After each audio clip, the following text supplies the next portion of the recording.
probably heard of Plato's allegory of the cave. Maybe you've read it, you've seen the memes. But what does it actually mean? What does it actually look like to be in the cave? Because, a lot of people are. If we look at the allegory of the cave told by Socrates in Plato's Republic, what it is on the surface is you have people in this cave, they're watching shadows on a wall, they're chained down, and they have no idea what's on the outside. They've been in this cave their whole lives. All they know are images of the things and not the things themselves. And they believe this is true because it's all they know. And then if a prisoner were to free himself from these chains and go out into the light where the real things are, he gets to see images of truth instead of images of the false. And then it's his job really to go back down into the cave and free the other prisoners. This is kind of an abbreviated version of it, but we got all the main points. But it's becoming more and more apparent to me how the cave is real, the chains are real, but the thing is, you can decide to take them off and get out whenever you want. But most people don't want to. And I keep seeing memes about this now.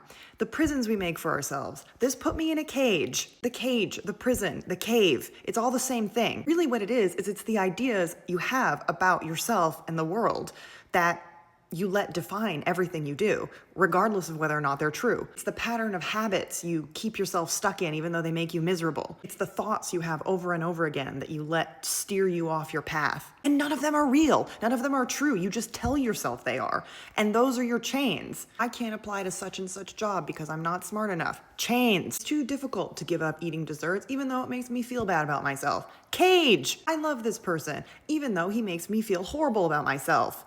Chains! And all these are chains, cages, prisons, crates, kennels that you can decide to exit whenever you want. I believe that when you're ready to do so, it is not only simple, it is easy. All it takes really is knowledge of the path you are supposed to be on, you want to be on, and looking at these things that are imprisoning you and keeping you from following that path and realizing whatever dream it is and saying, with the truth of logic behind your words, my path is greater than the things that are holding me back. I talked about this in another video about not bringing scars from old relationships into new ones, because why would you let the horrors of the past destroy the joys of the future? And this is all actually very Platonic epistemology, which I am going to talk about more soon. But at the end of the day, there is nothing more powerful than the truth of the reasoned argument. That's the highest form of knowledge, according to Plato, is being able to articulate the reason something is true. And if you can unite knowledge, articulated knowledge,